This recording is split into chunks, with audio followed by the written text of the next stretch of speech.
Botou Paquete, espanou, com livrou pro chefe, gol! E gol! Faz um gol maravilhoso! Os números contam a história do espetáculo. Jair pode marcar, a ponta, tira gol!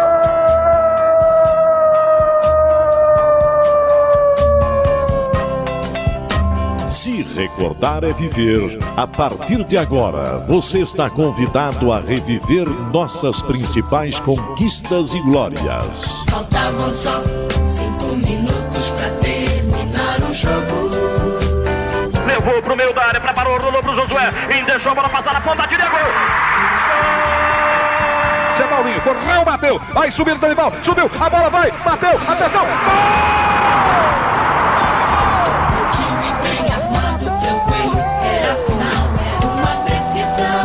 Memórias, entrevistas, registros históricos e depoimentos. Foi lá, pegou os 3 fios de cima do Estádio Olímpico e cortou a luz no instantinho.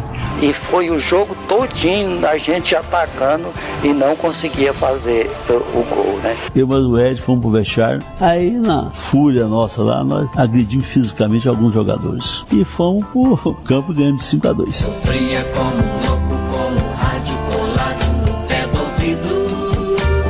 Está no ar Futebol de Goiás e suas histórias. Um programa que exalta as raízes do nosso futebol. Atenção! Preparou! Correu! E chutou!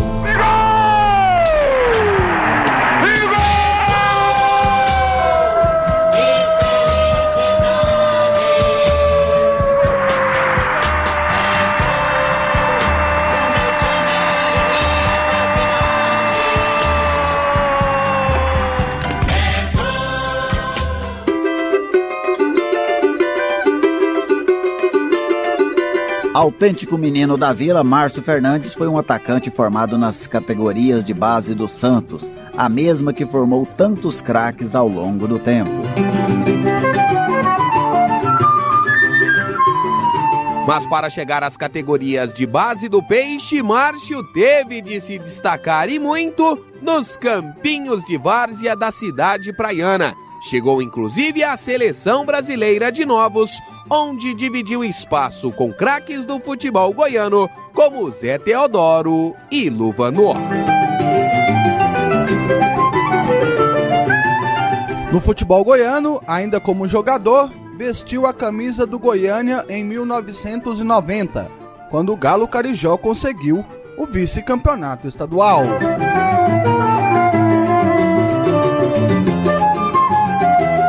Como treinador, aprendeu a fazer o catenaccio na escola italiana. Participou da revelação da dupla Diego e Robinho e chegou ao Vila Nova para conduzir o Tigrão, a elite do futebol goiano e a Série B do Campeonato Brasileiro. Estremecem os alicerces da Paranaíba. É o clube do povo festejando seu primeiro gol esta noite na decisão do Campeonato de Profissionais. A história do futebol goiano ao seu alcance agora na internet. Acesse futeboldegoias.com.br. O Futebol de Goiás e suas histórias tem um oferecimento de Tintas Colatex, pintando com arte. Rede da Construção, sua vizinha para toda obra. E loteamento residencial Maria Oliveira, a sua melhor opção na Grande Goiânia. No programa de hoje, estamos recebendo Márcio Fernandes Figueiredo, técnico do Vila, mas que também já atuou no futebol goiano como jogador. Por Márcio Fernandes. Quem que é Márcio Fernandes? Bem, comecei como jogador, né? No Santos Futebol Clube. Primeiro comecei num clube da cidade de Santos, Portuários, que era o formador de jogadores, e aí logo passei ao Santos, com o nosso treinador era o Pepe, e ali fiquei até 84, foram os 2 títulos do Santos eu tive presente, em 78 e 84, que foi os primeiros Meninos da Vila em 78.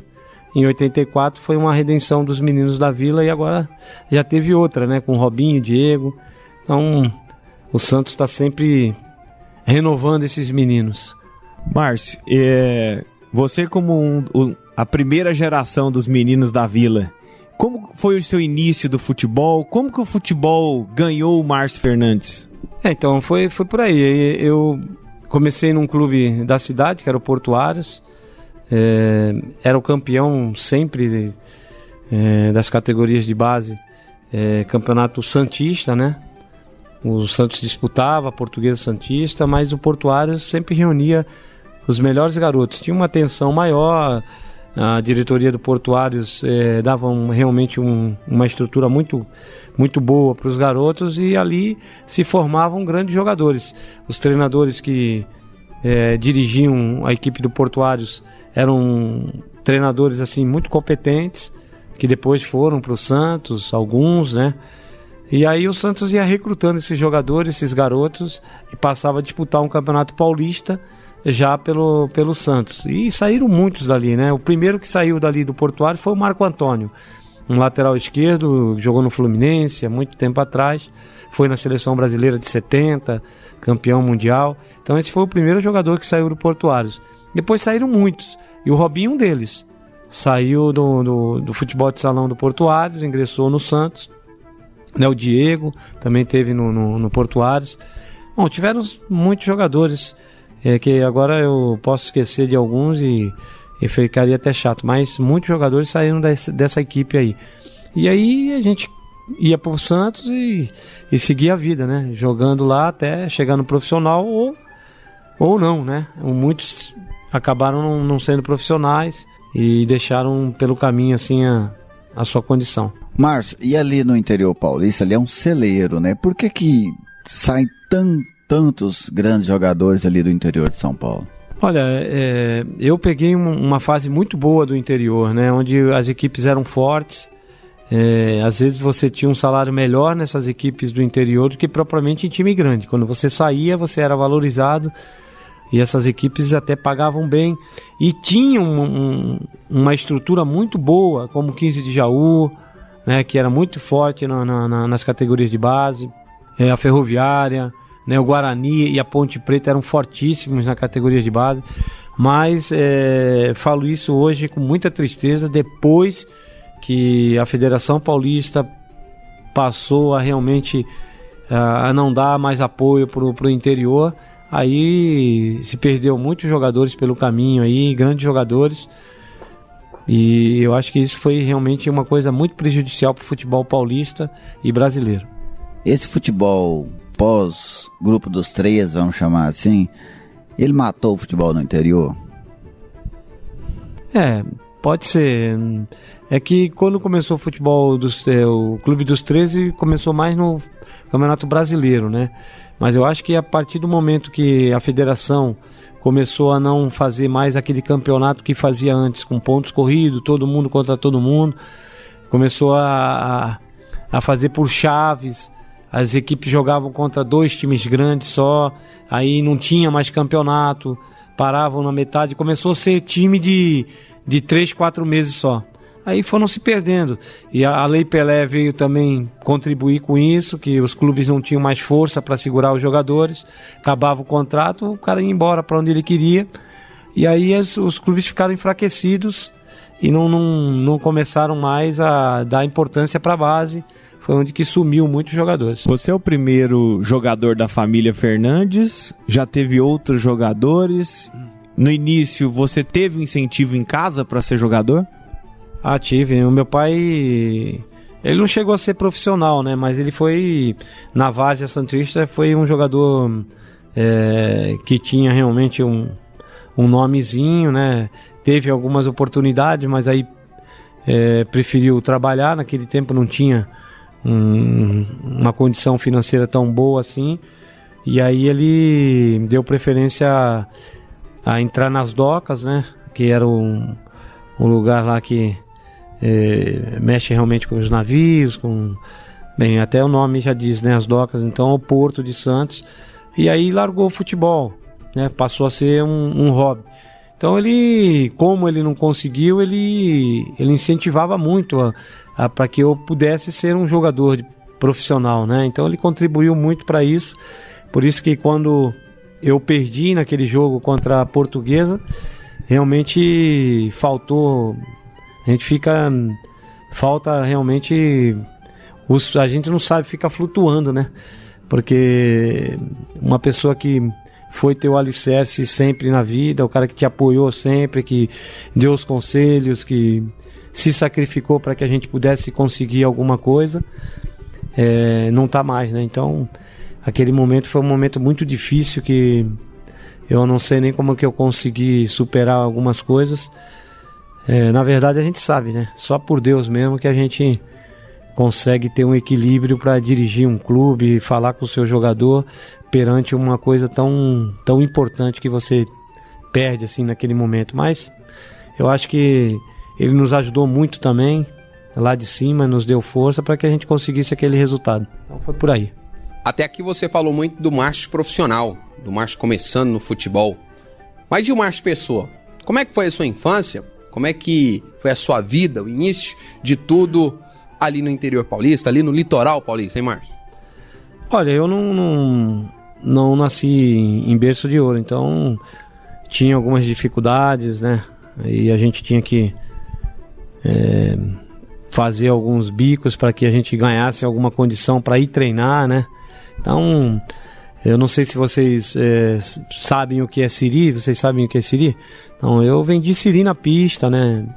Você catava também? Não catava. Só ia lá no lugar lá dos barcos, lá falava com os pescadores, a gente pegava e tinha a recompensa. Quanto a gente vendia, tinha uma porcentagem e o restante era do pescador, né? Então a gente fazia isso até para que a gente pudesse adquirir algum dinheiro para que a gente pudesse ir treinar.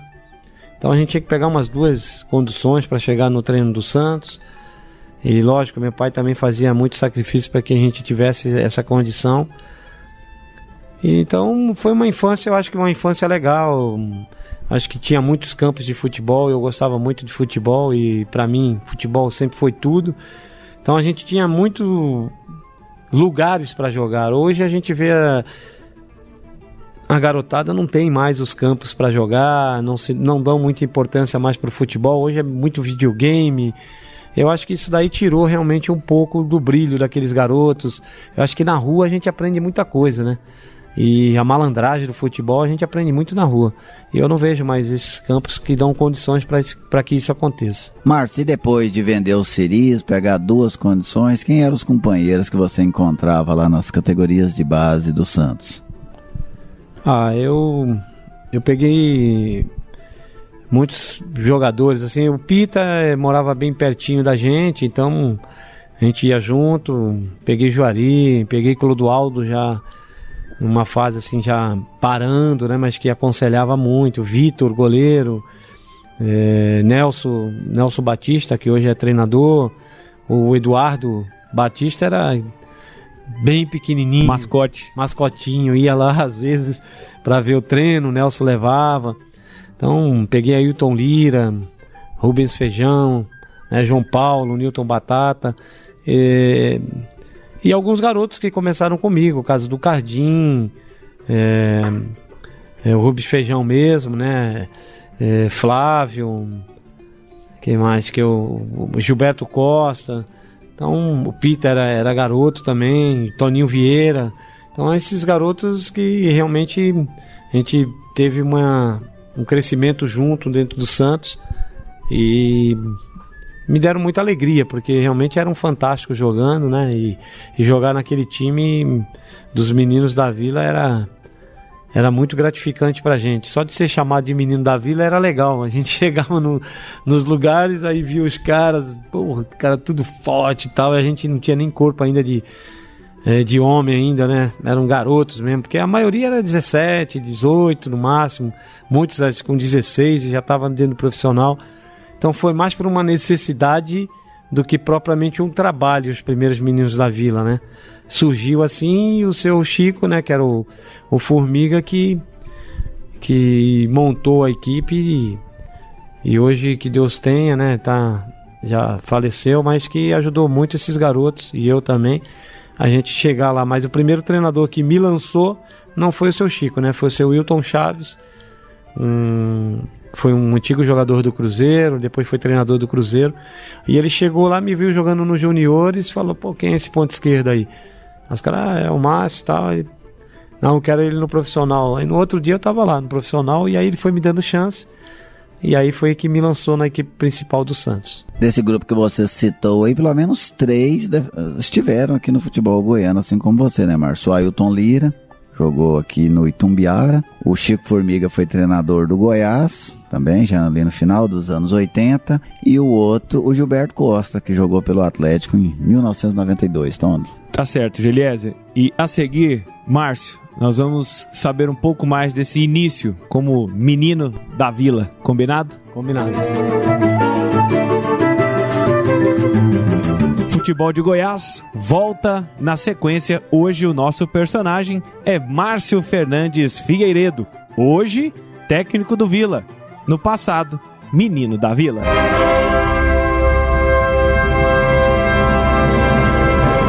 Linha do Tempo.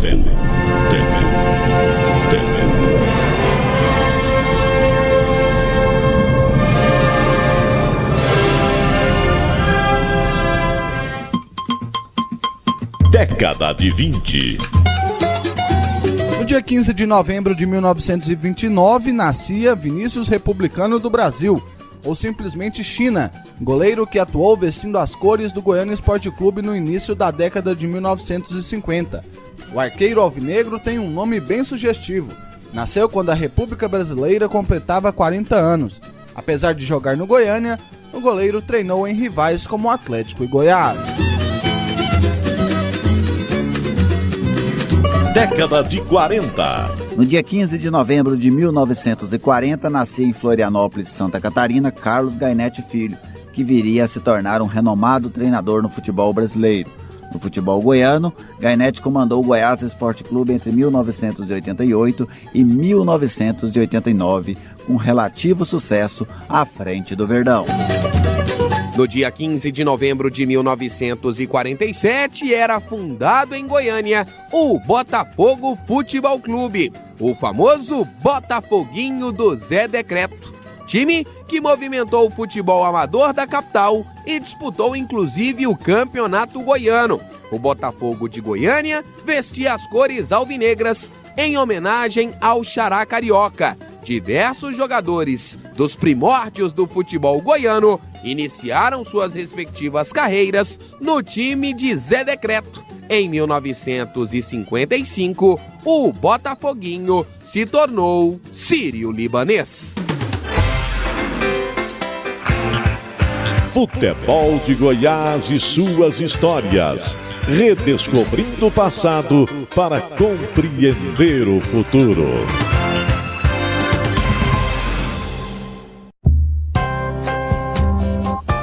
Futebol de Goiás e suas histórias. Oferecimento: Tintas Colatex, pintando com arte. E Rede da Construção, sua vizinha para toda obra. Futebol de Goiás e suas histórias, resgatando as raízes de nossa paixão. Hoje o Futebol de Goiás e suas histórias recebe Márcio Fernandes. Hoje ele é o homem do Vila, mas já foi menino da Vila. E aí, quais foram as suas peripécias, Márcio Fernandes, quando você foi ali ascendido? Campeão em 1978. Campeão em 78. Foi chamado para integrar esse time do Santos. Como é que foi o Márcio Fernandes do Santos como jogador? Olha, como todos os meninos da Vila ali, a gente tinha um orgulho muito grande, né, de participar daquele elenco. E tinha fatos curiosos, que nem a gente chegava para treinar e a gente tinha que chegar cedo, porque se deixasse a rodinha começar e você entrasse depois, você não saía da rodinha. Até o nosso massagista parecia que tinha pé de borracha, né? Chamava Geraldo. E depois ele foi jogar até no Flamengo, jogou no São Cristóvão. Ele era o nosso massagista. Pra tu ver como é que a rodinha não era fácil. Então tinha esses jogadores fantásticos, Ludualdo, Ayrton Lira, Pita, Rubens Feijão, era muita habilidade. Se você caísse ali, não saía mais. Então morria, ia começar o treino, tu já estava morto, não dava para. Então, ou você chegava cedo demais, ou então não entrava na rodinha, ficava esperando lá, a hora que o seu Chico dava o apito, a gente já ia pro meio lá e começava o treino, porque se você entrasse na rodinha, nossa, para sair dali não era fácil, cara. Então, a gente que fazia uma viagem dura, né, que pegava cedo, dois ônibus, até chegar na vila, era pra cair na rodinha antes.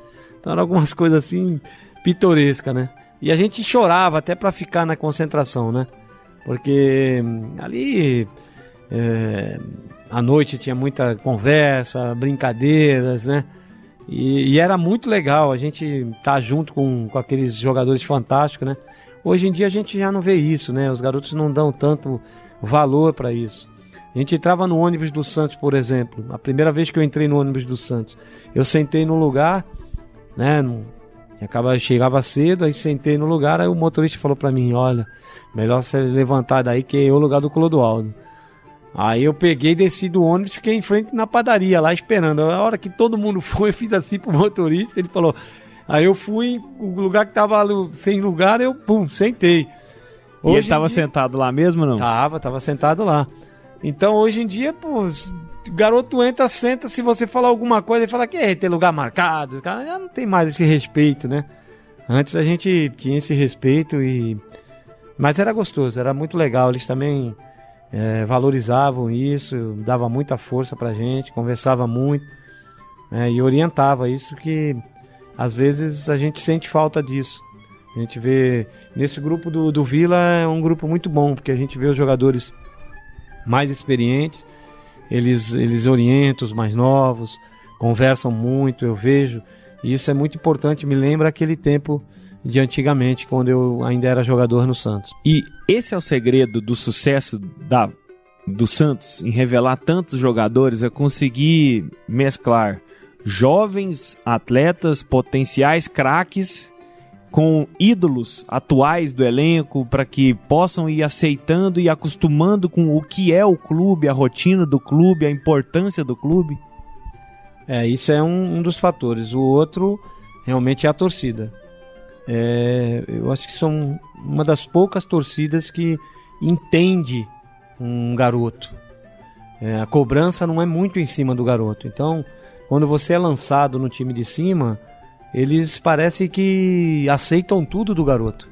Garoto, não, ele é garoto ainda, tá, calma, mas é aquele lá que já é mais velho, aí descobre mais, entendeu? Então a gente não vê muito assim. Nas outras equipes são ao contrário, o garoto ele tem uma cobrança maior. E às vezes o jogador que já é mais experiente e tudo, tem uma paciência a mais com esse tipo de jogador.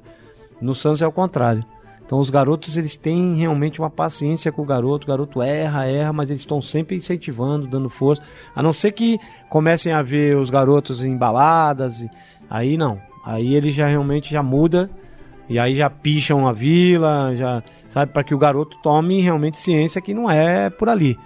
E os torcedores do Santos são chatos, eles vão, eles saem, e se eles ver realmente os garotos na noite, a cobrança é grande. Tem torcedor até que vai pra briga, né? Porque eles acham que os garotos são um patrimônio deles. E eles vivem o Santos. Então isso eu acho que é um dos fatores mais importantes para que a cada dia, cada ano que passa, surja mais garotos e mais garotos. Você vê que o último agora que tá, né, o Gabigol aí, né, um jogador fantástico, parece que com uma experiência já de um cara, né, já muito experiente, coisa que ele não é, né? Garoto novo, mas já com uma experiência muito grande. E eu vi ali muitos, né, muitos deles, como todos esses meninos da vila que eu participei, e depois eu peguei na base, né, Robinho, Diego, Alex, Elano, Paulo Almeida, então jogadores fantásticos assim, né, e depois vieram outras turmas, caso do Neymar, Paulo Henrique, André, Rafael, uma turma muito grande, Wesley, uma turma muito grande também que deu muitas alegrias do Santos, e agora já está surgindo outro. Então parece que não acaba, vai indo, e eu acho que pelo torcedor ter paciência com esses garotos, eu acho que é o fator principal para que surja realmente esses garotos. Márcio, e para quem não viu o Márcio ponteiro esquerdo, quais eram suas principais características? Você era um goleador, era um jogador mais de servir o centroavante, como era? Não, eu era ponta esquerda, né, e até por ser ponta esquerda, eu tinha mais um estilo assim, driblador, de chegar no fundo, achar realmente o atacante. Não era muito goleador, não. Eu tinha mais um papel de servir. Depois, com o tempo, né, aí foi passando e a gente já foi começando a ir para meia, né. Aí já começamos a ter uma qualidade de lançamento, coisa que eu tinha facilidade de fazer. Eu tinha uma condição muito boa de bater na bola, então ali já comecei a ter uma outra condição, não de driblador muito, mas de lançador, né. Então foi mais ou menos isso aí a minha carreira. No início eu era um jogador que driblava muito e era muito rápido. Depois, com o tempo, já passei a não ser tão rápido assim, mas tinha uma habilidade, um toque de bola bom e uma condição para bater na bola muito boa. Então batia faltas, pênaltis, então essas bolas paradas eu cobrava. Quem foi o parceiro que você mais serviu nesse período como jogador? Que eu mais servi? Olha, eu acho que foi no Santo André, porque foi a minha melhor fase da minha carreira foi no Santo André. Então ali eu cheguei à seleção brasileira porque eu tinha sido dispensado do Santos. Eu estava num time onde tinha Nilson Dias, Chicão, Palhinha, então jogadores assim que tinham já uma história dentro do futebol, né? E aí eu tive uma detenção no último jogo contra o Guarani, até por um fato assim, é até bom a gente falar, né? Que eu tava no banco e aí o seu Chico me chamou para que eu entrasse no lugar do João Paulo. E às vezes, como garoto, a gente não presta atenção nas coisas, né? Então eu não levei muito a sério aquilo. O preparador físico chamou para aquecer. Eu fiz um aquecimento tão rápido porque eu queria entrar no jogo e não dei a importância ao aquecimento. Entrei, com 10 minutos eu tive a distensão. Eu dei 2 piques, aí o músculo não segurou, aí eu tive a distensão ali, fiquei 3 meses parado no Santos lá. O Santos realmente naquele momento foi meio cruel, largou de lado. E aí o clube que me deu atenção foi o Santo André. E aí eu voltei realmente numa fase muito boa. Dali eu fui para a seleção brasileira de Toulon, depois eu fui para a seleção de Novos e acabei retornando ao Santos já com um status melhor, uma condição melhor, um salário bem melhor, né? E ali uma valorização de tudo aquilo que eu tinha feito antes que o clube não tinha realmente dado valor. E aí eu voltei para o Santos e aí consegui ser campeão em 84, né? Num time formado por Rodolfo Rodrigues, Serginho Chulapa, Paulo Isidoro, Zé Sérgio, Humberto. Então um time também fantástico, que teve a vitória contra o Corinthians, né, 1-0, o Serginho fez o gol da vitória ali. O Santos fazia muito tempo que não tinha sido campeão, e aí conseguiu aquele título lá. Foi muito importante pra gente. Depois eu saí dali e aí fui rodar em muitos times do interior e de outros estados. Você chegou a jogar na seleção brasileira, você falou isso, seleção de Toulon. O Luvanor jogou contigo, né? E ele já até nos revelou, nos contou alguns detalhes desse campeonato. O que tem mais marcante para você com esse título com a seleção brasileira? Primeiro o salário, né? Meu salário era o menor que tinha na seleção, e antes a gente recebia o salário da CBF. Então quando você estava servindo a seleção, você recebia o salário da CBF. E eu tinha até vergonha de ir buscar o meu salário perto dos jogadores que estavam ali, porque ali tinha o Júlio César, o Luvanor, né? Douglas, que é volante do Cruzeiro, Zé Teodoro, Nelsinho, Ricardo Gomes, Mauro Galvão. Então, jogadores fantásticos, né? E eu ficava até com vergonha, deixava todo mundo ir na frente e depois eu ia. E era proporcional ao clube de onde você veio ou pelas atuações? Como é que era o critério para que você pudesse receber o seu salário? Não, era proporcional ao clube, porque esses jogadores eram tudo de clube da primeira divisão. O Luvanor estava no Goiás, O Júlio César estava no Guarani, mas no auge, né? O Douglas no Cruzeiro, o Zé Teodoro no São Paulo, o Nelsinho no São Paulo, né? O Ricardo Gomes no Fluminense, o Mauro Galvão estava no Internacional. Então, era tudo proporcional aos times, né? E eu, de Santo André, era o time realmente bem abaixo de todos os outros jogadores, né? E, inclusive, eu não disputei o campeonato da primeira divisão. Eu estava no campeonato paulista, né? Da primeira, mas não no brasileiro. O brasileiro a gente nem disputava. Então, para mim, foi um salto muito grande. E eu dei sorte porque o treinador daquela oportunidade era de Santo André, que era o Lapola, Sebastião Lapola. E ele, como torcedor do Santo André, ia ver jogos do Santo André e me viu jogando. E aí se encantou, levou para a seleção e eu concorri com o Paulinho, um ponta do Fluminense, o Ado, um ponta do Bangu, e eu do Santo André. E eu acabei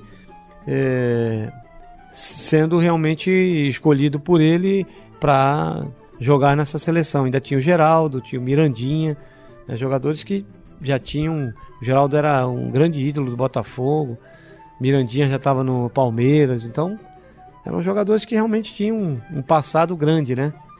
E para mim foi fantástico. E depois de passar pelo Santo André, por essa seleção brasileira, por onde mais você jogou, Márcio, antes de chegar ao Goiânia? Eu passei na Ferroviária, passei no Rio Branco, Araçatuba, Botafogo de Ribeirão, Paysandu, Rio Branco do Espírito Santo.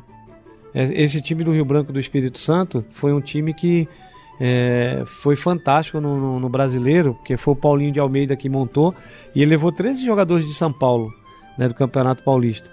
E ali tinha o Jorge Mendonça, o Mazolinha depois foi pro Botafogo, que era desse time, o Jones, um atacante, o Edson era um ponta que parecia o Uri Geller, assim, de bravo, entortava realmente os laterais. E o Nenê, lateral, que depois jogou aqui no Vila Nova. Rodolfo, um goleiro que era aqui de Goiânia, não sei se vocês conheceram também. Então nós ficamos, acho que 12 ou 13 partidas invictos contra Corinthians, Fluminense. E o time que nos tirou a invencibilidade foi o Sobradinho, de Brasília. Você vê, né? Então, nesses pequenas pedrinhas que a gente tropeça, né, cara? Então, a gente ganhou do Vasco, Internacional e tudo, e chegou contra o Sobradinho, nós perdemos a nossa invencibilidade. Coisas do futebol, né? Hoje nós estamos recebendo aqui no Futebol de Goiás e suas histórias, Márcio Fernandes, técnico do Vila Nova, mas que também já vestiu a camisa do Galo. Aliás, no próximo bloco a gente vai querer saber como foi essas suas andanças com a camisa alvinegra. Não do Peixe, mas do Galo, tá bom? Tá bom, beleza. Hoje, Márcio Fernandes conosco, aqui no Futebol de Goiás e suas histórias. João Paulo de Medeiros, Vinícius Tondolo, Gerliezer Paulo. E o Futebol de Goiás volta já.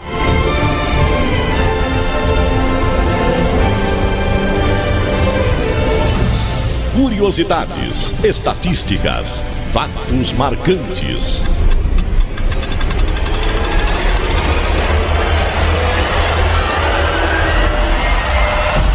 Chegou a hora de abrir a Enciclopédia do Futebol.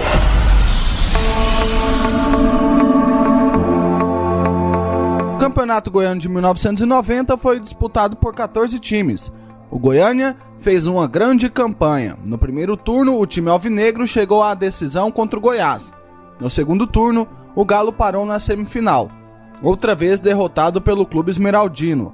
No final da competição, pela soma de pontos, o time da Vila Olímpica ficou com o vice-campeonato. O Galo disputou 26 partidas com 8 vitórias, 8 derrotas e 10 empates. Os alvinegros marcaram 19 gols e sofreram 30. A segunda colocação deu ao Goiânia o direito de disputar a Copa do Brasil pela primeira vez em 1991. O Galo acabou eliminado na primeira fase pelo Fluminense de Feira de Santana. Futebol de Goiás e suas histórias. Redescobrindo o passado para compreender o futuro.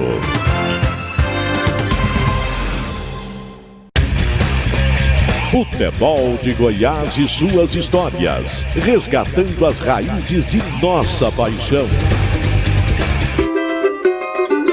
Voltamos aqui no Futebol de Goiás e suas histórias, hoje para conhecer um pouco da trajetória de Márcio Fernandes Figueiredo. Hoje, técnico do Vila Nova, envolvido aí numa decisão na Série C do Campeonato Brasileiro, mas que teve um passado também no futebol goiano. E após contar trajetórias no Rio Branco, chegando a fazer uma grande campanha na Série A do Campeonato Brasileiro, Santos. no 15 de Piracicaba, no Santos, no Santo André.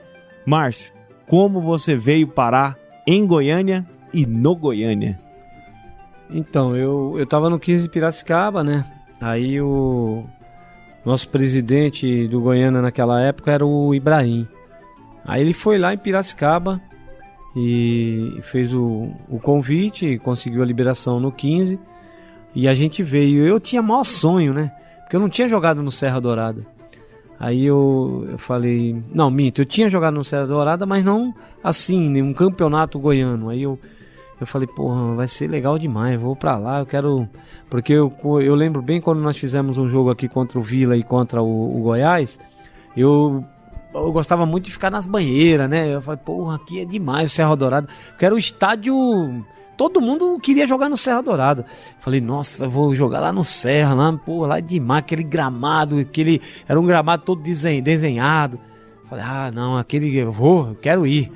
Eu não queria nem saber qual era o time. Eu falei, pô, eu vou. Aí eu só me certifiquei do time, né? Porque existia assim alguns comentários que não recebia e tal. Aí eu acertei isso com o presidente. Falei, olha, eu vou e tal, mas eu queria uma parte já adiantada e tal. Ele falou, não tem problema, quando você chegar lá você recebe e tal. Aí eu vim e fiquei no hotel. Porra, mas o cara me deixou no hotel, eu fiquei uns 4 dias no hotel, cara. Falei, pô, mas o cara sumiu, cara. O cara não aparece. Aí eu tava no hotel, tive convites do Vila, tive convite do Goiás, e eu não entendia muito por quê, né, meu? Aí o cara falou, pô, mas o Cajuru, que ele fazia os jogos do Campeonato Paulista, e eram jogos transmitidos pela SBT. E ele era um cara assim, no momento ele era o top, assim, no momento, assim, um cara que era querido para os jogadores. E ele tinha dito que eu era a melhor contratação feita no futebol goiano. Aí choveu de convite dos times e eu ali falei, por que eu faço? E o cara não aparece. Aí acho que o Ibrahim arrumou dinheiro lá e foi lá. Aí acertou comigo, aí a gente jogou pelo Goiânia. Foi realmente muito legal. Eu inclusive fiz um gol parecido com o gol do Renato Gaúcho, né? O Renato Gaúcho tinha feito um gol no Maracanã lá, que o Ailton tinha chutado, pegou na barriga dele e entrou, né? E eu também. Só que o cara anulou o gol aqui, não deu gol. E era contra o Vila, cara. Aí acabou não dando certo, mas aquele campeonato foi muito bom. O Ibrahim tinha uma esperança que a gente seria campeão, porque o Botafogo tinha sido campeão no Rio e era preto e branco. Mas nós fizemos umas finais muito boas, conseguimos 2 resultados contra o Goiás, nós não perdemos. O Túlio empatou em cima da hora os 2 jogos, nós estávamos vencendo de 1-0. Joguei com jogadores fantásticos, como o Luiz Carlos, né, um meia que hoje ele é pastor lá em Anápolis. O Guga, atacante, que depois eu indiquei para o Santos, ele foi para o Santos e se deu muito bem, foi goleador lá no Santos também. Hoje eu encontro com o PC aqui que jogou comigo, o Nel, o nosso treinador era o Luiz Dário, o Ica, o Tarcísio, o Dalton, o Eduardo, Ronaldo. Então, muitos jogadores fantásticos, né, e que a gente teve o prazer de jogar juntos, né, e aquele momento era muito legal. Eu era um dos últimos a sair do vestiário, meu. Eu queria ficar lá nas banheiras me deliciando. Às vezes quando eu volto assim no Serra Dourada eu fico um pouquinho decepcionado. Hoje tem muitas coisas assim, meio que largado, mas as coisas brilhavam no Serra Dourada, sabe? Era o estádio do momento, cara. Então, pô, a gente chegava ali, parecia uma coisa do outro mundo, a gente não tinha aquilo, era demais, cara. Pô, a gente saía pra sala de aquecimento, coisa que não era muito normal nos outros estádios ter, e ali tinha tudo. Nossa, a gente entrava aquele gramado fantástico. Nossa, era demais jogar ali, cara. E hoje eu tô como treinador, fico vendo meus jogadores jogando, né? Mas eu acho que eles não sentem o que eu sentia, assim, quando eu pisava naquele Serra Dourada. Parecia era um templo pra gente, cara. Sabe? E hoje eu entro ali, eu tenho isso aí comigo, né? Parece que eu piso num templo, assim, do futebol. É um templo sagrado ali. Você falou que chegou, de repente o Goiânia enrolando ali naquele impasse, naquela indefinição, não aparece o diretor, não aparece o presidente, não aparece ninguém para confirmar a contratação, e de repente você começou a ser badalado. Estamos falando da década de 90, especificamente no ano de 1990, o pessoal já estava te reconhecendo, já estava falando assim, pô, você que é o Márcio, tá todo mundo falando aí no rádio, na televisão? Não, eu quase não saía ali do hotel, até porque eu não sabia em muitos lugares ali, eu só ia na frente ali que eu fazia um lanche e tal, e depois das refeições eu fazia no hotel, mas eu já tava com medo, porque eu tava fazendo refeição no hotel e despesa, eu falei, caramba, daqui a um pouco o cara não aparecia, aí eu falei, meu Deus, mas depois deu tudo certo e foi muito legal, a gente teve aquele momento, o hotel, né, o Samambaia, que é aqui perto, né, mas a gente não tinha noção, assim, que era tão perto do Vila. Depois que a gente foi conhecer, hoje já fala até em outro nome no hotel, né? Então mudaram muitas coisas, né, em Goiânia, mas uma coisa que não mudou foi o Serra, né? Então, pra mim, eu sempre quando eu entro naquele estádio ali, passa um filme na cabeça. Toda vez que a gente entra ali, realmente é uma coisa muito legal. Márcio, você falou do seu encanto com o Serra Dourada, quando você veio pro Goiânia, né? Praticamente você veio para jogar no Serra Dourada, né? Porque você queria jogar no Serra Dourada. Esse encanto, ele era compartilhado também, por exemplo, por outros jogadores lá de São Paulo, por exemplo, que é onde era o seu... Normalmente você jogava em São Paulo, né? No futebol paulista. Esse encanto também era comentado entre os jogadores ali do interior de São Paulo, da capital de São Paulo também? Não, sim, a gente comentava muito, porque o estádio que a gente comentava, a gente tinha muita brincadeira, né? A gente falava, bom, o cara pra parar tem que jogar no Maracanã. Se não jogar no Maracanã, não dá pra parar ainda, tem que continuar.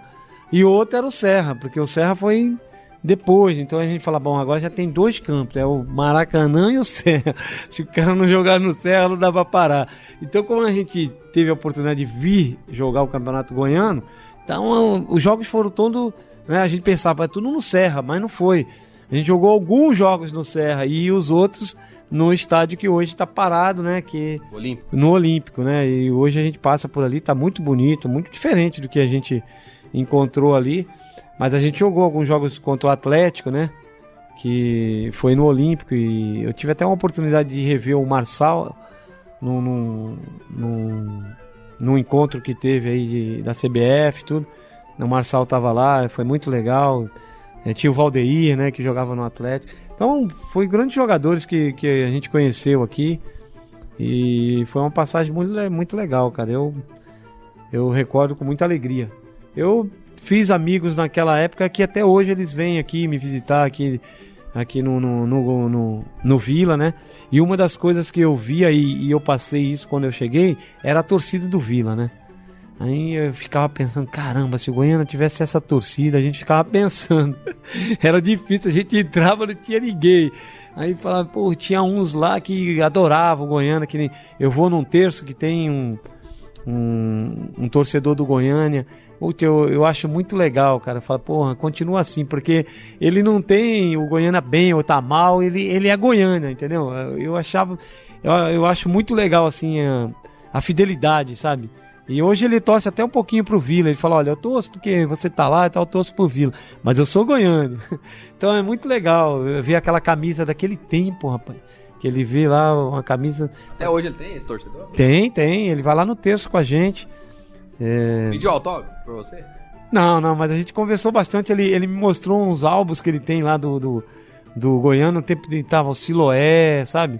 Alguns jogadores que eu lembro, assim, que ele me mostrou, assim, no Goiânia. Muito legal, épocas que Goiânia teve também muitas alegrias, né? E o que eu via no Vila era isso, aquela torcida. Eu falei, não, um dia eu vou jogar com essa torcida. E aí não joguei, né? Mas vim dirigir o time, né? Então, são coisas que às vezes a gente não entende, mas já estava sendo memorizado já há muito tempo atrás, né? Márcio, nesse Serra Dourada que tanto te encantou e ainda encanta, tem um jogo assim que nunca vai sair da sua memória? Assim, essa foi a partida do Márcio no Serra Dourada como jogador? Ah, teve. E foi contra o Goiás, né? Nós fizemos o primeiro jogo contra o Goiás desse torneio. E no Goiás tinha Pastoril, que eu lembro, que eu me espelhava muito. Eu achava esse Pastoril muito, muito bom, pé esquerdo. Era fantástico. E outros, que assim, Triel... Não, Triel era do Vila. Tinham outros jogadores assim que... agora eu não lembro assim, mas... nós vencemos por 4-0 esse jogo. E a gente sabia que o time do Goiás era um time muito forte, mas naquele dia deu tudo certo pra gente. E a gente conseguiu um placar assim até dilatado pelas equipes, porque o Goiás tinha um time muito bom também. Então foi uma equipe que marcou. E foi um jogo que me marcou, né, no Serra. Foi muito legal esse jogo aí. Eu não sei precisar que ano foi. 1980, torneio Adjair Lima. Inclusive depois o Santos perdeu a final pro Vila Nova. Isso mesmo. O Triel acho que fez o gol, acho. 3-2 pro Vila na final. Isso. Então foi um jogo que me marcou. Você fez gols naquele jogo, Márcio? Não fiz gol não. Mas participei de lance, né? Tinha o Pita, o Aloysio Guerreiro tava chegando, tava bem. Tinha jogadores assim que... Ruve Feijão, um time muito bom, né? Um time que já vinha do Campeonato Paulista 7-8, então foi realmente um time que deu muita alegria. O Márcio, você, enquanto jogador do Goiânia, da década de 90, Goiânia viveu o auge na época amadora, futebol goiano, décadas de 40, 50. Depois o Goiânia conquista um título em 1974, que é o último desta trajetória dele. Desde então, depois disso, não mais conquistou nenhum título. E eu queria que você contasse o que era o Goiânia em 1990. Qual era o seu cotidiano, qual que era a sua rotina, onde vocês treinavam, onde vocês se concentravam, como era o Goiânia do início dos anos 90. Eu morava lá no hotel aqui no centro, né? E a gente ia de carro. O Nel passava para pegar, outros jogadores que tinham carro Tarcísio, e a gente ia lá para a Vila Olímpica. Aí ficava lá o dia todo. Eu voltava só no final da tarde, concentrava lá mesmo. E a gente fazia daquilo ali, né, o nosso CT maravilhoso, né? Já estava com bastante problemas, eram um pouco secos os gramados, tudo, né? Mas ainda existia bastante coisas. E a gente tinha algumas pessoas também que alegravam muito o ambiente. Nós tínhamos um massagista, o Sombra, era um cara folclórico, um cara muito legal, e tava sempre, toda manhã ele fazia com aquelas mandingas. E toda manhã ele fazia um batido lá com com umas ervas lá que era pra boldo, né? E batia boldo, mas ficava até com uma cor bonita, mas pô, tu ia tomar, rapaz, meu Deus do céu, um negócio amargo.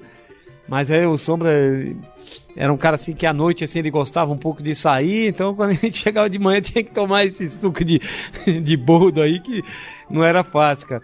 E o Luiz Dário também era um cara que alegrava muito o ambiente ali, era meio durão, né, meio assim, cobrava bastante, mas era legal, um tempo bacana. Os meninos ali, o Dalton, o Eduardo, que depois foram jogar em grandes clubes e fizeram realmente algumas partidas muito boas. Eu acho que no Goiás, né? Acho que no Atlético, não sei. O Ronaldo depois foi pro Santos até, quer dizer, nós tínhamos um time, era muito bom, é que os outros também eram. Então o futebol tinha muitos jogadores bons, né? E a gente fez uma boa campanha, infelizmente não honramos o sonho do Ibrahim, né? Que era ser campeão. Mas eu acho que ele ficou feliz com a nossa participação naquele ano.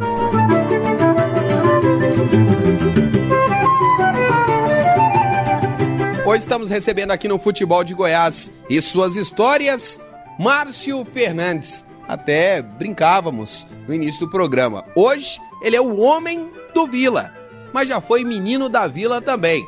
E daqui a pouco vamos conhecer um pouco mais, já na reta final do programa, da trajetória do técnico que está com o Vila Nova na final do Campeonato Brasileiro da Série C treinador também que participou ativamente da campanha de retorno da equipe colorada da divisão de acesso para a primeira divisão, além, lógico, de ter subido com o Vila da Série C para a Série B de 2016. João Paulo de Medeiros, Gerlieser Paulo, Vinícius Tondo. Fique ligado, Futebol de Goiás volta já.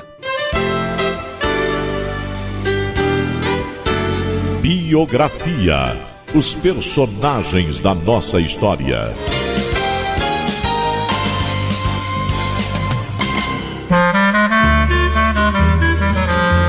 Wendel Lucena Ramalho nasceu em Recife, no Pernambuco. Ele começou a carreira de goleiro no Santa Cruz em 1969, onde permaneceu até o ano seguinte. Entre 71 e 77, defendeu o Botafogo e também realizou 7 partidas pela seleção brasileira. O goleiro era cotado para ser o titular da seleção na Copa do Mundo de 74, mas uma lesão o tirou do Mundial. Wendel ainda passou pelo Fluminense, outra vez pelo Santa Cruz e pelo Guarani, até chegar ao Vila Nova em 1984. Na equipe colorada, o arqueiro foi campeão goiano de 84. Ele também disputou o Brasileirão de 85. Futebol de Goiás e suas histórias. Redescobrindo o passado para compreender o futuro.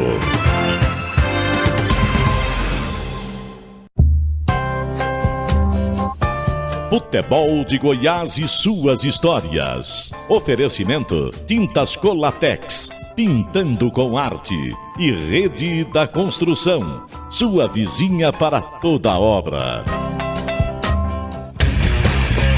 Futebol de Goiás e suas histórias, resgatando as raízes de nossa paixão. O Futebol de Goiás e suas histórias hoje apresenta um lado diferente de Márcio Fernandes, técnico do Vila Nova. Um lado alvinegro, Rafael. Até porque vestiu a camisa do Galo, do Goiânia, o Márcio Fernandes, na década de 90. Aliás, você era conhecido como o quê? Márcio? Tinha apelido? Como é que era quando você jogava no Goiânia? Não, era Márcio, só Márcio. Márcio ponta esquerda? É, Márcio. Ou já era meio? Não, era ponta. Ainda era ponta. E tem uma história que ele estava contando pra gente aqui nos bastidores, João Paulo, Gerlieser, Vinícius. Sabe quando você toma aquela pancada que você não sabe de onde que veio? Pois é. Como é que foi essa história? Você tomou um soco num jogo aqui pelo Goianão? Foi contra o Atlético, lá no Acioli? No Olímpico? No Olímpico. Eu não sei nem de onde veio, cara. Eu sei que eu tava muito bem no jogo, rapaz. O Goiânia tava ganhando o jogo do Atlético. E por curiosidade, né, o Chico tava nesse jogo, o nosso gerente aqui tava nesse jogo aí. Ele falou que viu, falou o nome, mas eu não lembro agora. Mas os jogadores que jogaram comigo, o PC, que eu sempre falo, tá aqui no Vila, e o Luiz Carlos também, que sempre vem aqui, eles falam: o cara deu um soco. E aí, fui a nocaute e nem vi nada, cara. Foi contra o Atlético o jogo. E até brinquei com o Marçal lá, falei: tu não marcou a placa daquele carro lá que atropelou lá aquele dia. Mas realmente foi um fato curioso, cara. Então não preciso nem perguntar se você revidou, não teve jeito não. Não, que revidei, fui a nocaute, cara, não vi nada, cara. Não vi nada, cara. Só quando eu acordei já tinha ido o jogo, cara. Você provocou? Não provoquei. A única coisa que eu tava provocando era os dribles. Eu tava driblando muito aquele dia. Tava num momento bom, tava dando tudo certo. E realmente a gente tava ganhando e o time tava muito bem. E aí eu vacilei, né? E antigamente não era fácil, não. Que nem hoje a gente vê Libertadores da América aí, é uma facilidade para jogar Libertadores. Antigamente você chegava já apanhando, já descia, passava no corredor tomando porrada, fogos em cima, os caras entravam babando, não tinha exame antidoping. Aquilo sim era Libertadores. Era difícil, que nem nós jogamos em Cali, em Barranquilha. Não era fácil jogar lá na Colômbia com esses caras aí. E foi um momento legal, né? Mas eu acho que tudo é válido, né? Então a gente A gente tira proveito disso tudo. Mas você jogou nesse monte de lugar, barra pesado pra caramba, e foi apanhar logo no Estádio Olímpico? Foi. Mas o cara pegou desprevenido, né? Nem vi, né? Falei, porra, caramba. Só acordei, já tinha ido do jogo. O Vinícius Simon saiu daqui num jogo aí, foi pro hospital. No meu tempo tinha hospital, né? Os caras tá bom. Agora tem que ficar tantas horas de observação. Aquele dia o cara falou 1, 2, 3, tá bom, pode ir embora. Depois da morte do Wagner, aí que começaram a dar muito ênfase pra isso. Mas antigamente batia, abria a cabeça e tal, no outro dia ia estar treinando. Hoje em dia não, e lógico, a medicina evoluiu muito e eles têm razão, né? Márcio, como jogador de futebol, seguiu pelo Araçatuba, o Taquaritinga, futebol japonês, encerrou na Portuguesa Santista. E aí, como Márcio pendura a chuteira e pega a prancheta? Então, eu encerrei em 96 na Portuguesa, aí fiquei um tempo estudando, né? Eu fui fazer educação física, fui me preparar, mas não tinha ainda uma noção do que eu iria fazer, né? Aí pintou uma oportunidade do Toninho Vieira, que tinha jogado comigo nos Meninos da Vila. Ele já era empresário e por intermédio dele eu fui parar no Marcílio Dias. Foi o meu primeiro time profissional, né? Eu nunca tinha dirigido time nenhum, fui dirigir o profissional. Cheguei lá, tinha jogador que tinha jogado comigo. E aí foi um fato meio curioso, né? Se eu olhar o cara e falar, caramba, o que eu vou falar pro cara? O cara jogou comigo, foi meu amigo. Então era complicado, né? Mas começamos ali, foi muito legal. Depois dali saiu o Mauro Ovelha, que era o zagueiro do nosso time, saiu como treinador também, né? Então foi um negócio legal. E aí a gente deu sequência. Depois foi parar no Santos. E aí fomos trabalhando. Fui para a base do Santos. E dali fui conhecendo mais a profissão, estudando, trabalhando, fazendo. Mas já desde de jogador, quando eu estive no Japão, eu já tinha uma vontade assim, não uma vontade de ser treinador, mas eu gostava muito de esquemas táticos, eu gostava de participar, e aí a Honda dava uma condição boa para que quando você parasse no meio do ano, muitos iam para o Brasil, iam para outros lugares, e eu preferi ir para a Itália, para dar uma olhada nos esquemas táticos, ver os times jogarem, né? E aí eu comecei a ver algumas coisas dentro do futebol italiano que eu fui, depois como treinador, fui aperfeiçoando, né? Principalmente a parte defensiva, né? Que eu via realmente que a Itália era fortíssima. Então era um ferrolho mesmo, para entrar na defesa italiana era muito difícil. Então eu fui gostando sempre disso, depois fui vendo outras coisas, fui aperfeiçoando até como fui parar de treinador. Márcio, e nesse início, durante essa preparação, você se preocupava em criar um estilo, uma filosofia que fosse reconhecida como sua, ou pelo menos assim, por exemplo, hoje a gente vê assim, o esquema que joga assim, com uma linha de 4, aí vem uma outra linha e mais é o Tite. O Marcelo Oliveira tem a característica de um time que joga um pouco mais solto, principalmente do Cruzeiro, né, que foi bicampeão brasileiro. Você se preocupou no início em criar um estilo, criar uma imagem sua? Eu me preocupei. Eu sempre me preocupei de ver realmente os trabalhos de profissionais que eu pudesse aprender alguma coisa, mas não copiar. Eu acho que a cópia nunca sai idêntica, né? Sempre sai com falhas. Então eu me preocupava com isso, de olhar, ver realmente coisas que me acrescentassem na minha carreira, mas que eu pudesse criar alguma coisa, que eu fizesse alguma coisa para ser meu. Esse estilo aqui é um estilo que eu gosto. Aí eu via alguns treinamentos, depois eu bolava em casa, eu falava, não, acho que se eu fizer desse jeito aqui pode ser melhor, pode acrescentar mais, mesmo que não seja, mas para mim era. Então eu fazia sempre do meu jeito. Nunca fui um cara de guardar muito trabalhos, né, treinamentos. Eu nunca fui de guardar. Eu vejo que tem profissionais que guardam muito, mas eu acho que eu guardava muito na minha cabeça. Sempre eu tinha os trabalhos, eu não esquecia. Eu olhava, hoje eu acho que esse time precisa daquele trabalho que eu vi assim, pô, então vou fazer isso daqui.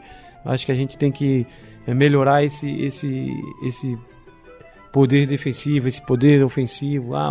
Acho que o nosso meio de campo não tem muita intensidade, eu preciso trabalhar isso aqui. Então eu sempre direcionava os treinamentos para o jogo que eu ia ter.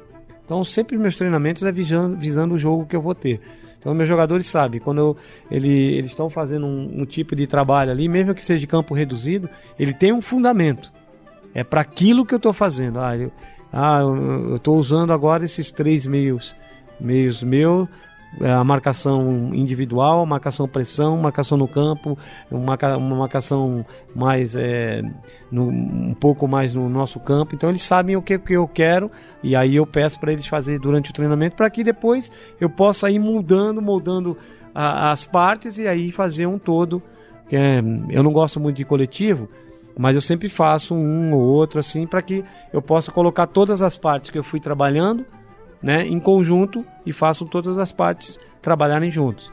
Então eu acho assim, porque eu acho assim, se o meu sistema defensivo está com problema no jogo aéreo, se eu trabalhar só um coletivo, eu vou ter 2, 3 cruzamentos durante o treino. Então é muito pouco que eu vou trabalhar o jogo aéreo para melhorar o que já está ruim. Então o que eu tenho que trabalhar? Aquela parte que está ruim. Então trabalho aquele fundamento ali. É isso que a gente está precisando. Então vou intensificar mais esse trabalho. Então eles vão trabalhar ali 50 bolas, 60 bolas. Eu acho que isso vai melhorar o jogador. Pô, meu jogador está errando passe.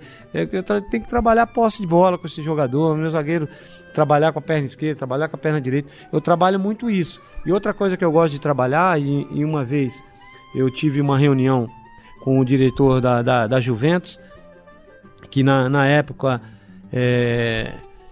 Rapaz, como é que é o nome dele mesmo? Ferrara, né? Ele foi jogador do Napoli, jogou com Maradona, e ele foi treinador também depois da Juventus. Ele estava na categoria de base da Juventus. Nós fizemos um torneio lá em Turim e ele me chamou para uma reunião, e o que ele me perguntou foi isso. Ele falou: pô, mas eu vi o Santos jogar, e nós fomos campeões 2 vezes. Eu vi o Santos jogar, e o que me deixou realmente curioso é que você muda o sistema do seu time sem mudar jogadores, e muda os jogadores de posição. Como que você trabalhou isso?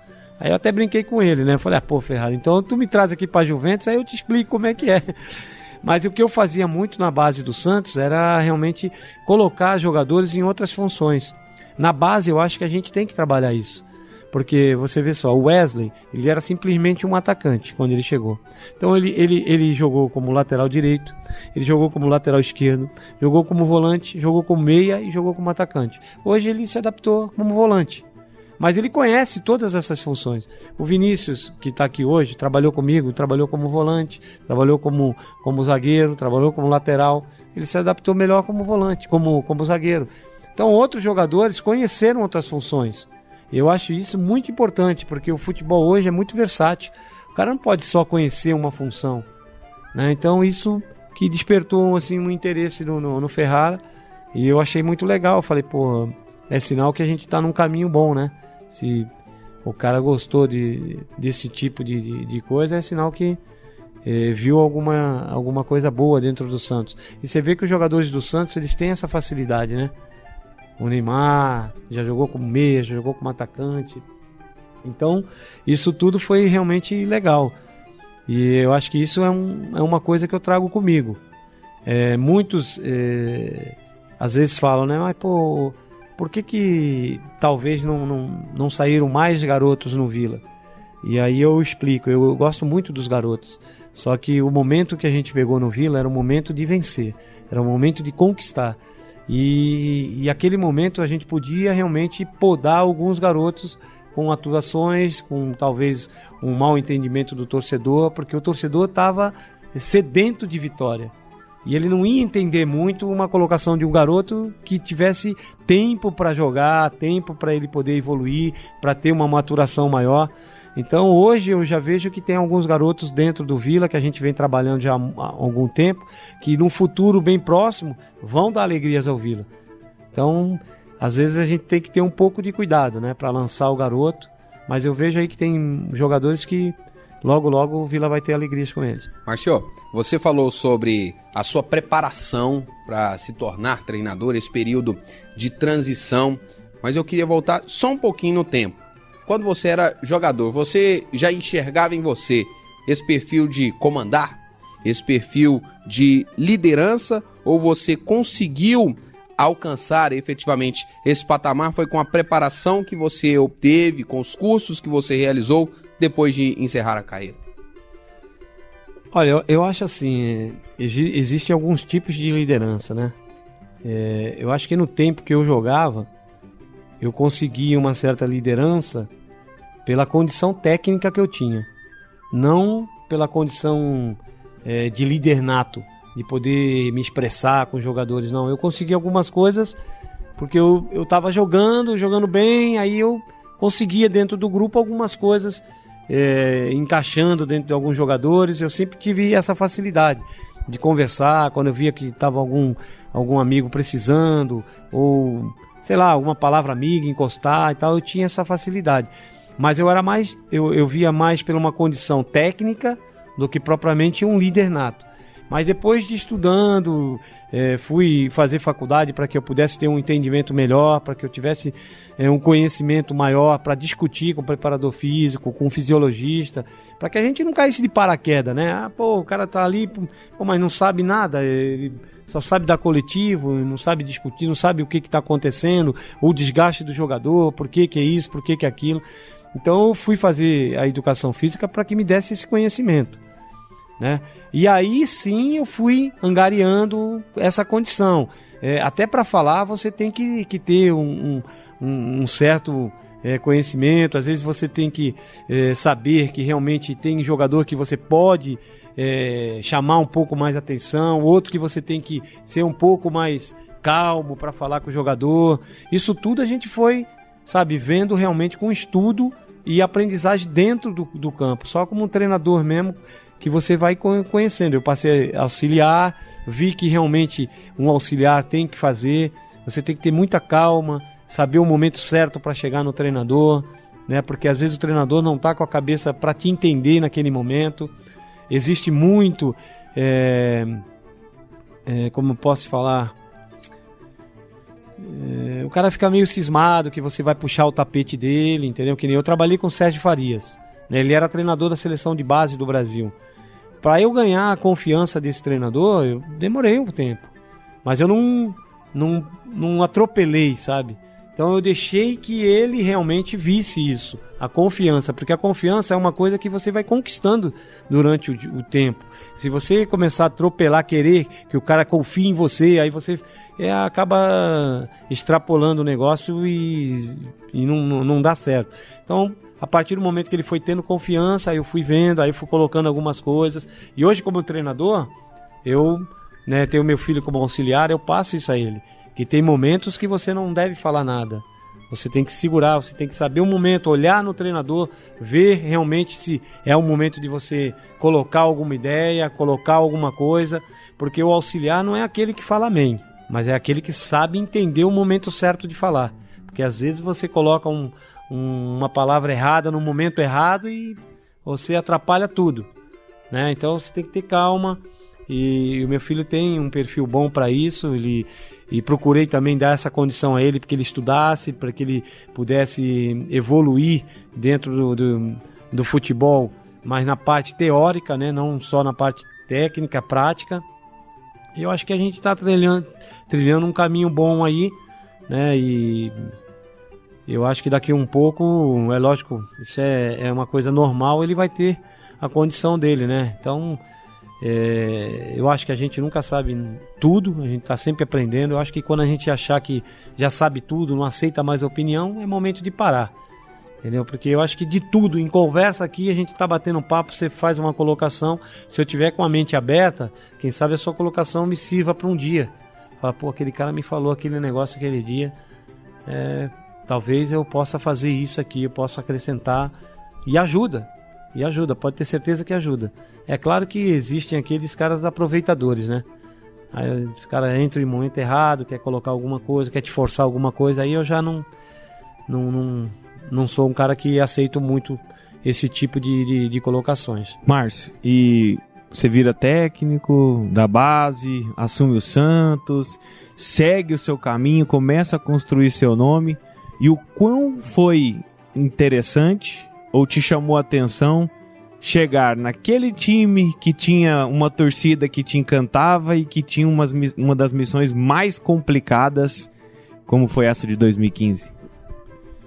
Tono, algumas coisas que vão acontecendo com a gente não... É como eu falei, talvez essa mentalização lá atrás, quando eu joguei aqui, que eu falei, pô, essa torcida e tal, já ficou guardado ali e foi se criando uma oportunidade que ela apareceu.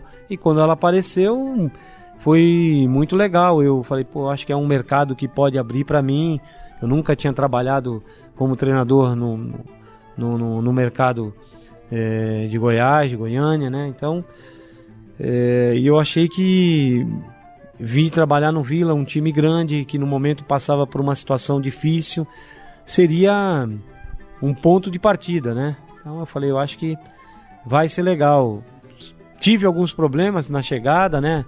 Mas eu acho que aquilo me fortaleceu ainda mais para saber que a caminhada não ia ser fácil, né? E a gente tinha que ter muita, realmente, confiança, se sacrificar em algumas coisas, porque você vê, eu vivo o Vila 24 horas por dia, cara. Você pode vir no Vila aqui, eu tô por aqui. Ah, bom, Marcelo, deu uma saída, foi ali, mas daqui um pouco eu tô aqui de novo. Ou eu tô correndo no campo, eu vou ali, eu participo de todas as áreas do Vila. Então a gente teve que melhorar muitas áreas, né? Por isso eu falo do nosso presidente, que foi muito importante, né?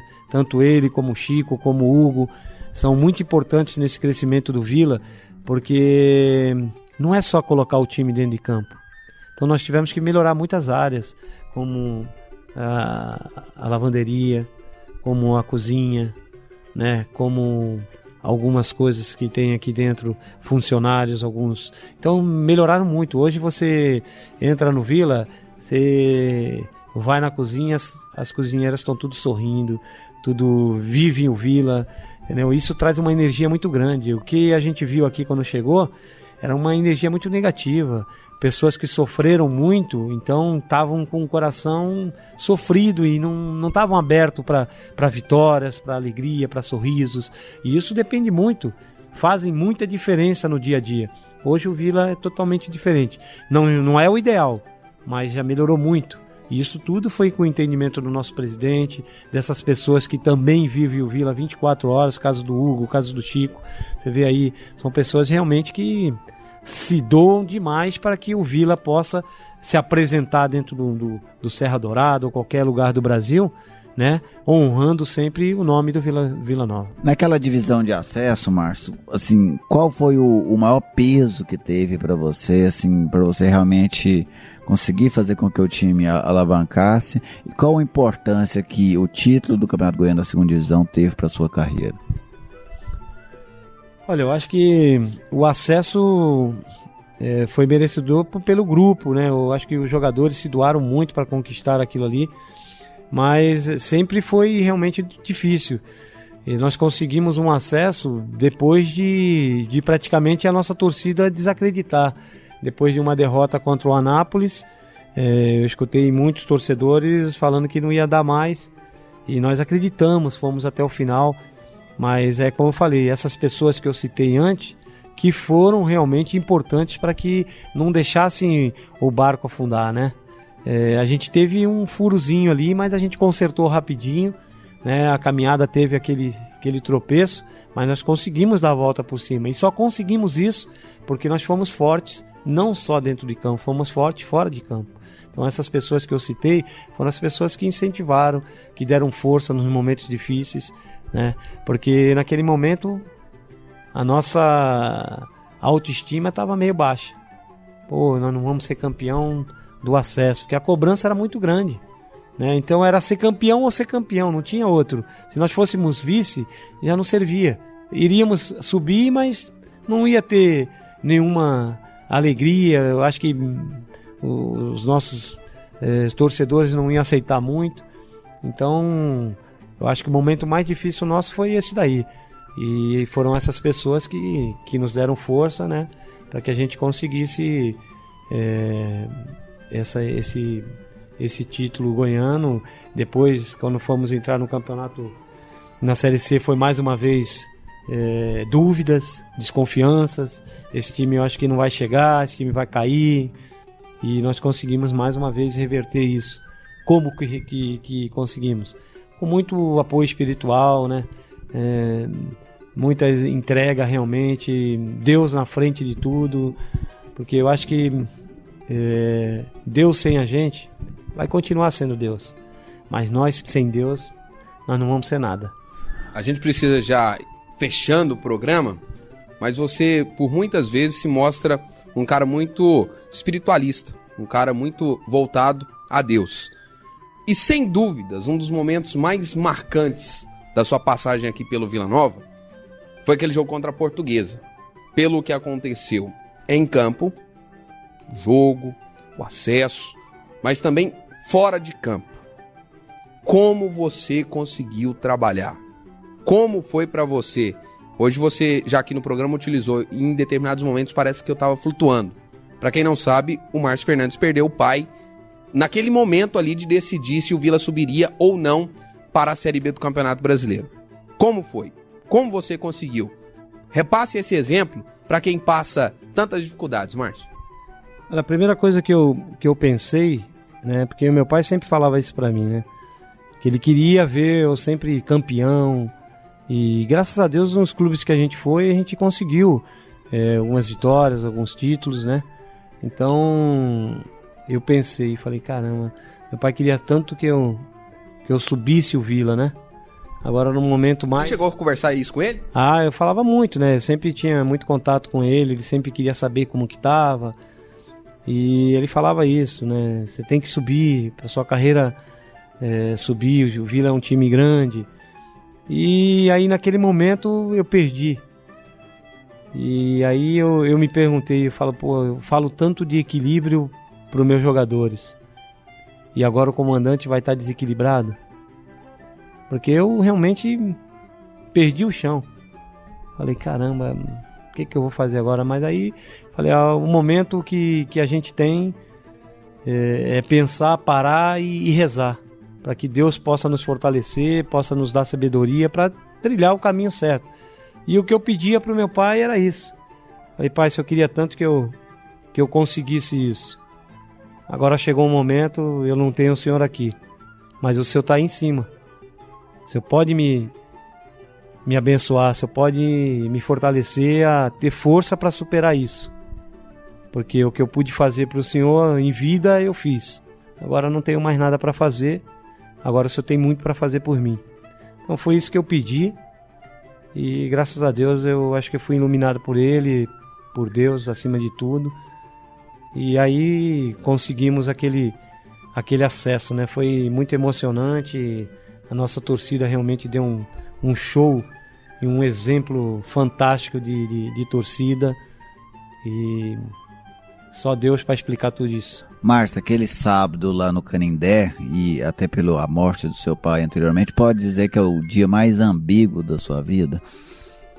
Foi, né? Porque tristeza por um lado e alegria pelo outro. Então eu me senti esquisito. Na verdade, às vezes eu era perguntado sobre algumas coisas e eu falava algumas coisas, mas não tinha muita noção assim do negócio. Eu falei, pô, eu não sabia se eu vibrava ou se eu parava, falava, pô, acho que não é correto ou não. Então existia dúvidas em tudo, né? E aí a gente ficou um pouco, vamos dizer assim, esquisito. Márcio, muito obrigado por ter recebido a equipe do Futebol de Goiás e suas histórias, e o que a gente espera é que a sua história continue sendo traçada com muito profissionalismo e principalmente com muito sucesso. Eu que agradeço a oportunidade aí de a gente falar um pouco da nossa vida, nosso começo de carreira, né? E numa rádio tão ouvida quanto a de vocês. Então é muito importante para mim, obrigado, eu agradeço e sempre que precisar nós estamos à disposição.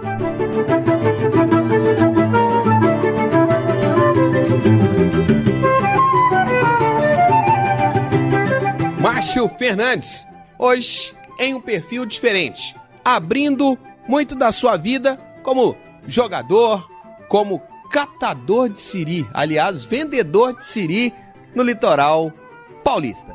João Paulo de Medeiros, Gerliezer Paulo, Vinícius Tono. Antes de encerrar o futebol de Goiás, aqui está o Francisco Elísio. Chico, ele falou sobre o lance contra o Atlético. Quem foi que deu o soco no Márcio Fernandes? Para dirimir essa dúvida, para ficar registrado na história. Tranquilo? Tranquilo. Eu lembro que eu estava no Estádio Olímpico e tinha um jogador no Atlético que era bem agressivo. Era o Eugênio, um volante que entrou e agrediu o professor naquela época. Eugênio é o nome da figura que levou a nocaute o Márcio Fernandes. Rafael, Geliezer, João Paulo. Para encerrar o futebol de Goiás, ficamos com o Museu do Gol. E uma pancada de emoções.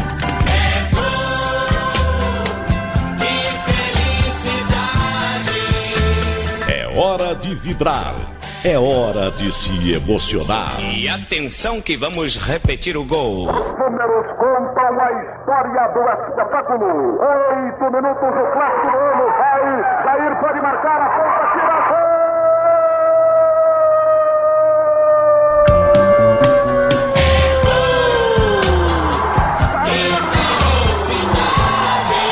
É hora de Museu do Gol.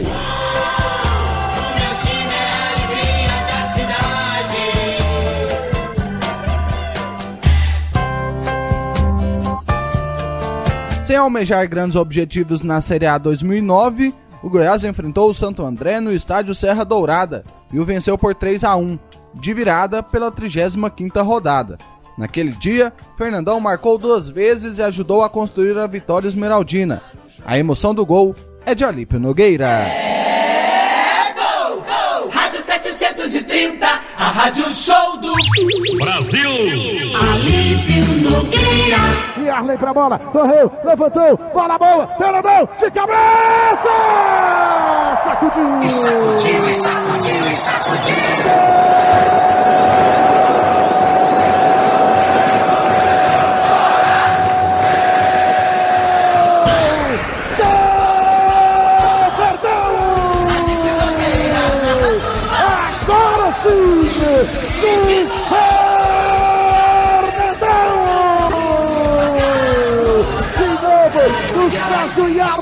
Do Yarley pra cabeça do Fernandão, uma cabeça enorme desse tamanhão, ele meteu uma cabeça nela, a bola foi embora pra rede, o Goiás virou o jogo, eram passados 19 minutos do segundo tempo.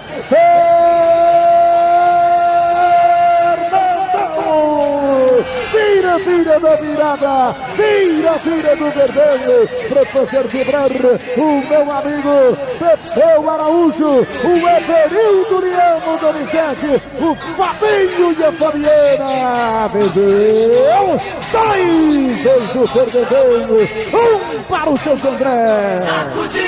Sacudiu e o placar mudou.